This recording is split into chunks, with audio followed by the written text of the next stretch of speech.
Hey guys, it's Always Improving, and today I'm here with a video of a speed painting of a family portrait for my mom's birthday.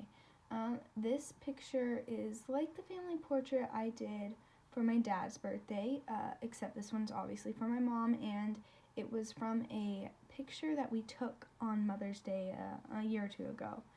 And in this video, I'm using Procreate, and I'm not using traditional media. I'm not using watercolors, and I'm drawing it on my iPad with the Apple Pencil. So I learned a lot from this experience, and I think it turned out pretty good. So yeah, today's just going to be a speed paint, and I'll walk you through the process throughout the video. The first thing I did was sketch out where everyone was and just kind of their general position, just so that I had a good idea where to start laying down colors, which is what I'm doing now. I just wanted to get the base colors down, know what sort of hues I wanted everywhere, and just wanted to lay out the composition of the piece. After I did that, I was able to go back in and refine certain things, add a few shadows, and yeah, that was pretty much it for the base colors.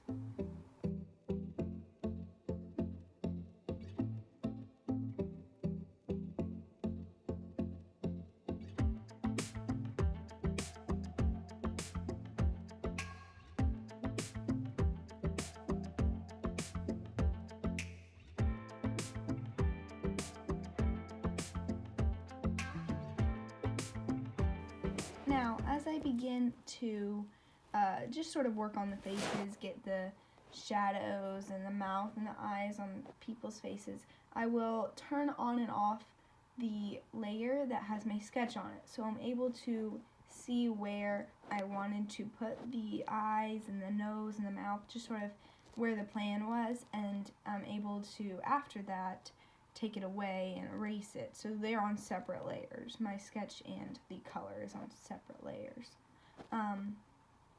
Now I'm moving on to myself. I started with my mom, which probably wasn't the best idea because I did learn a lot about how to use Procreate better for more realistic things during this process, and I will go back and edit some of her face because I felt like I learned how to make it look better and look more realistic in the end.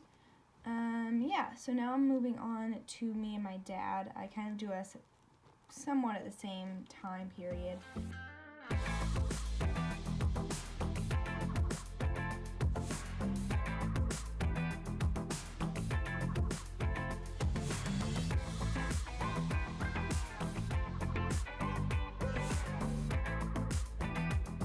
So now moving on onto my dad's face. I definitely made his skin tone redder than the rest of my family's, and his skin tone is a bit redder and a bit more dark than most of my family's skin tones.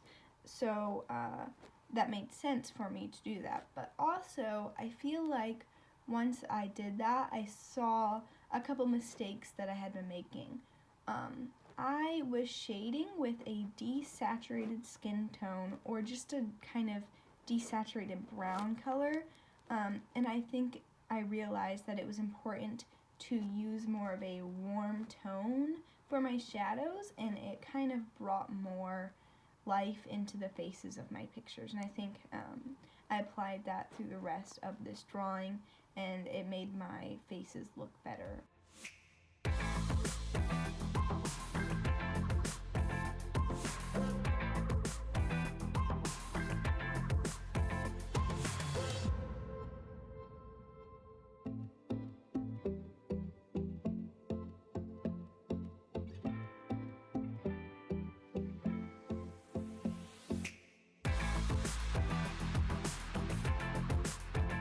I make adjustments throughout this whole piece, just as I get to them. I'll kind of adjust each person and make sure that they're how I want them before I work on their final piece.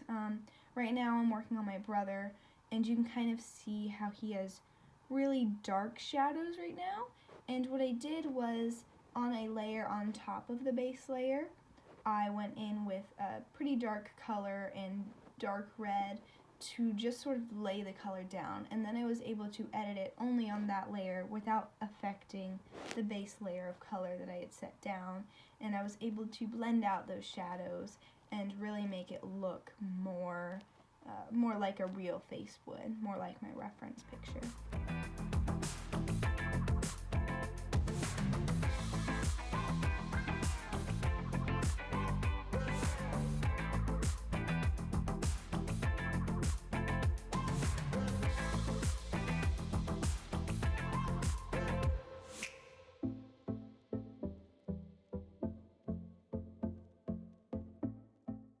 So now you can see I'm beginning to work on hair. I started really with my mom's hair and my brother's hair a little bit, but I think this is where I learned how to do it a little bit better.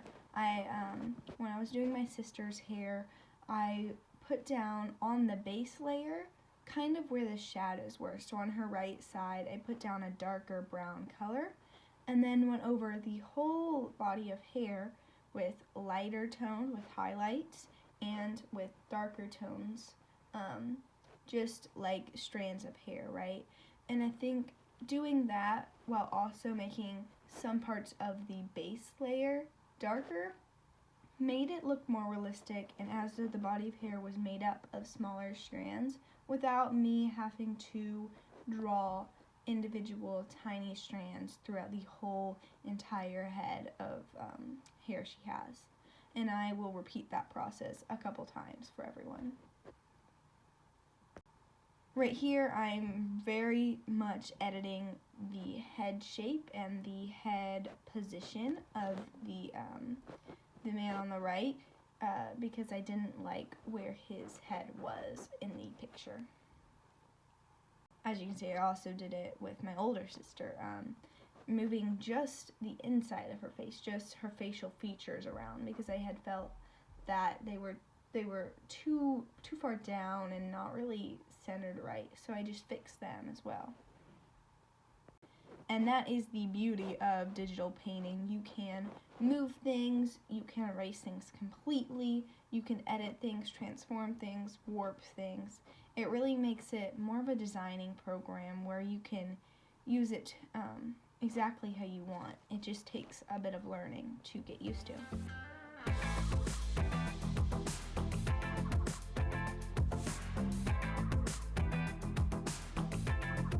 So here I begin shading the clothing in this picture, and how I did this was I combined all my layers before because I was done shading the skin and shading the hair for the most part, so I combined all those layers together and added a layer on top of it for shading, for final shading.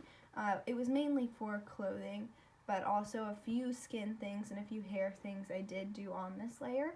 But overall, it was pretty simple. I did it sort of how I shaded the skin. I went in with some darker tones at first, and then mid-tones, and then blended them together with the actual shirt color so that it looked more of a natural, slowly transitioning shadow. And I think it turned out pretty good. I was pretty happy with the clothing in this drawing.